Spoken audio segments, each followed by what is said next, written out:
Pathian tu thiang lim lo ngai thang u ngalatia bong ruk chang som pali kero chuan kanal pa isua Krista cross lo chu ka chuan lo tur zia mai chu chumi zara chuan khovel hi ka tan khen be inom ta keipo khovel tan khen be in ka ani tu thiang lim kan chiar hilal pan kan za tan malmi som sakro se pathian ma ko ni tong tra yang o lalpa kan pathian hay Good Friday pualin thu cha te pon choina dona khoi takin tharau lam mal som na a hretua piang te tan alo ni theinan khongai tan puina kan lalpa isu Krista min kan dile amen lai kum sang ni som ni lo in her chuaka mitinina kan rian lok lo hripui chuanin khovel lo tuam ta ani a chumia wang chuanin pathian biakin khom tepo kan nei thei talova biakin tepo khar alo ngai ta hial ani chumikara chuanin hemi puala Good Friday thucha kan soi thei hi kalom em ani kan hun pui Good Friday alo khen hian kan lalpa tua na te ngai tua thar le ila atua na te trom pui tur le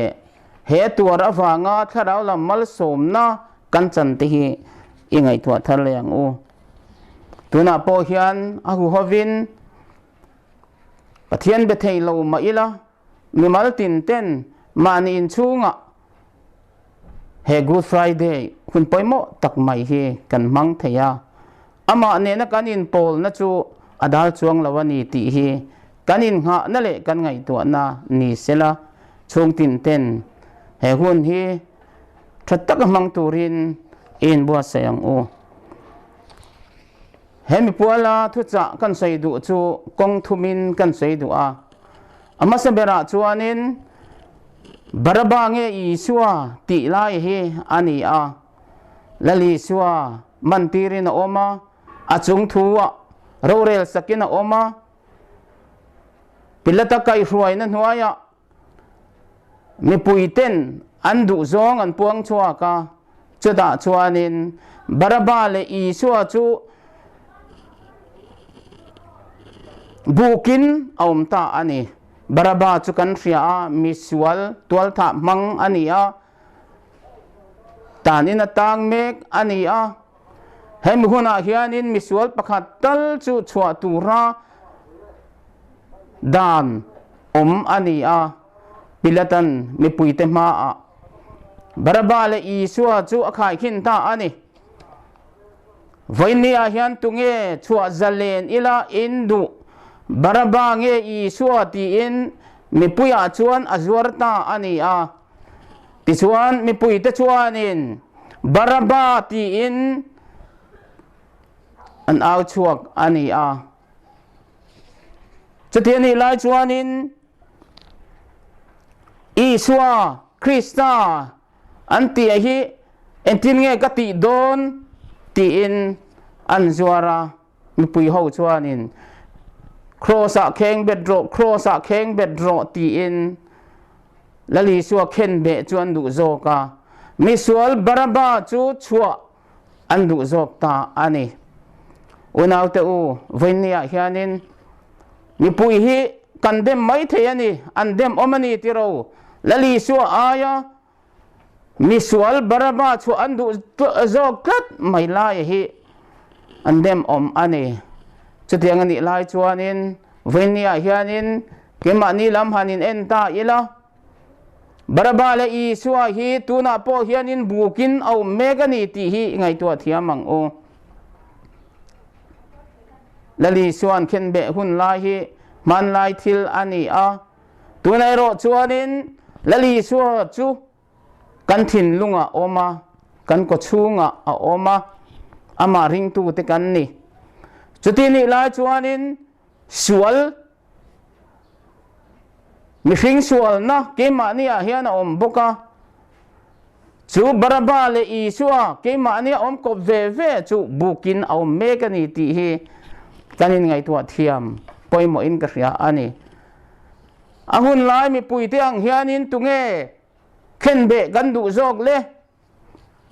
lali suwa hi khen be kan thang zok thin ani lo mo voinia hianin lali suwa ai chuan Baraba kan khovel mi ni na kan khovel du na hi chua kan du zok empty kanin en fia na ni sela adu om tak zet ani lali suwa ring tu kan ni na hi machana chuanin kanan manga amairo chu kan ko chung lo tu le hun har sa alo thena kan chua du thin fo chu lali suwa ni lovin lali suwa zirti na ni lovin ring tu kan ni na anga lan chua ai ma in kan khovel ril ru hi alo chua ka chu chu kan mang ta thin ani lo mo chalai chu kanin ngai tu poimo khop mai lali suwa hi kan ni tin na kan man tur ani la hianin lali suwa da tha hianin khovel chang na te sumle pai id na te chulama in plan siak na te khovela thil nei lama plan du na ril ru hi keima ni a hianin alien zok ani lo mo ti hi kanin ngai to poimo hle ani keni rong bol tu te po inen fia kan ngai ani lali suwa ti chuang lo hianin kan chua du zo ka chu ho tu kan ni na te thu nei na kan nei na te kan hau sak na te kan thiam na te hi kan lo chuang zo kang ti hi a lo om hle ani venia hianin lali suwa chu kheng bet lova ti zalen hun ani to zo kan ni ti tun Good Friday lom tura hianin kan ngai tu anani sela Baraba chu khen be zok tur ani kan khovel ril ru zong chu khen be zok tur ani ti hi ingai tuang o tina dot le chuanin lali swan kapathian enga nge min kal san ati lai hi poimo la in ka sia a lali suwa alunga mang anga atopa phei chuanin apa ina kal sanang hia lin a oma he thu hi alo au chua puita ani ti lai hi apoimo in ka sia a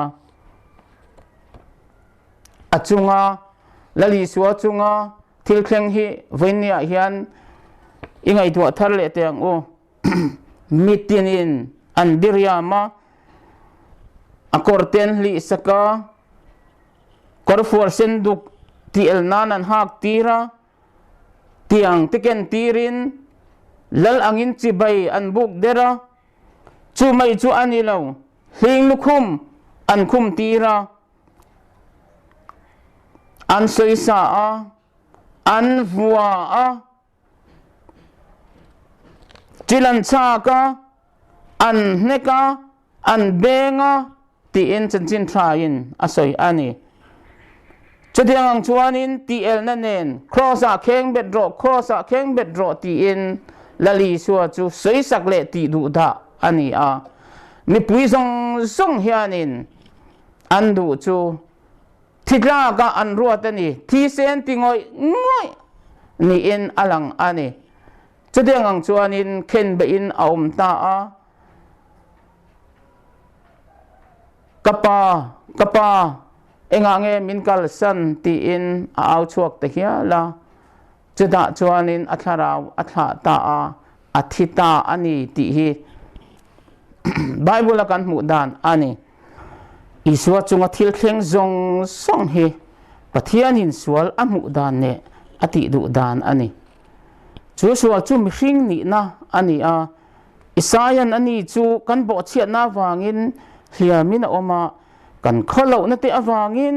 vok thitlin a om alo ti a chu wangin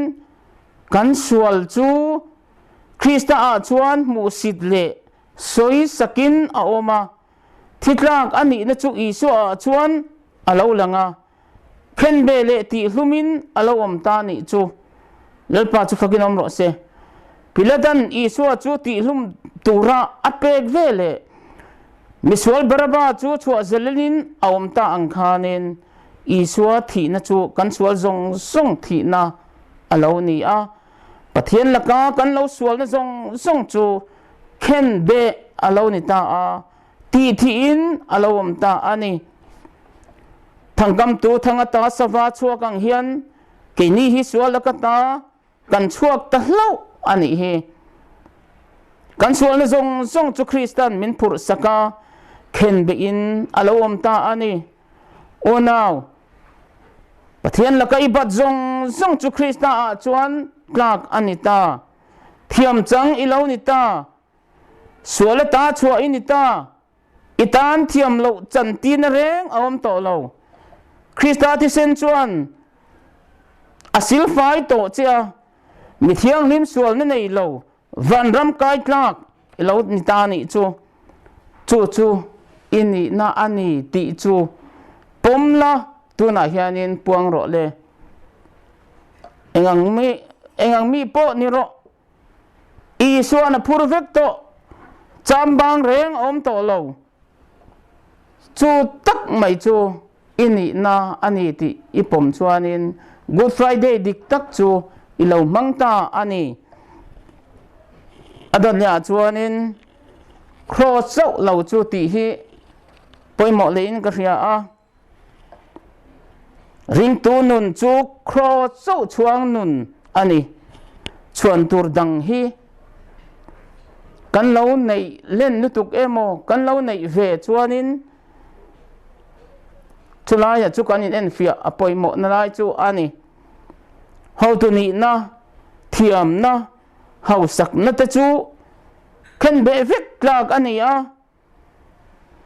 cross back chu chuan tur a om lo pola chuan kero chuan kan lalpa Isua Krista cross lo chu ka chuan lo tur zia mai chu lo ti a keni po cross so chu kanin nga na alo ni ta a pathian ram chu kan nuna alo thleng ta a kanin nga na bul alo ni ta ani nun thar na in kan lal le pathian ani a kan du thu ni lovin ama du ang le azirti na te a huai na ang zelin ring tu chuan anun amang chauta ani sual anga lang te akal sana anun atithiang lima sual chu angam ta ani sualin thu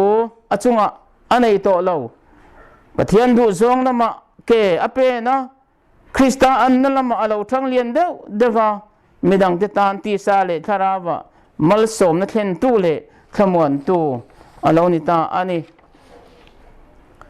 he hun boy mo tak mai hi ring tu ten Krista thi na kan ria thar le na hun ani a athi na wanga chandam na chang to te chuan ama fak le choi moya thom na satak chua hun ani cross pathian mangai na vor top lo po ke na ani a chu chau chu pathian nen kanin zom thei na ani a kharau thiang lim lo luan lu na kong po cross ani pathian le na kan len dun du chuan cross bula kan kun angai ani cross a chuan pathian mangai na kan muwa mi hringin aswal zia ain mu na le ngai dam na achan na mun ani a chuda chuan pathian alanga achunga mi an lut thin chakna le thil ti theina chuta chuan oma nun in thak na mun ani a danglam na hun ani ring tu chu alo puitlin telin cross amu chiang tula ama alam ate tiala aral vek thlengina kala chuta chuan kharawa khatin alawam ta a pathian ram ama alo thlengin pathian ram cha bikol tu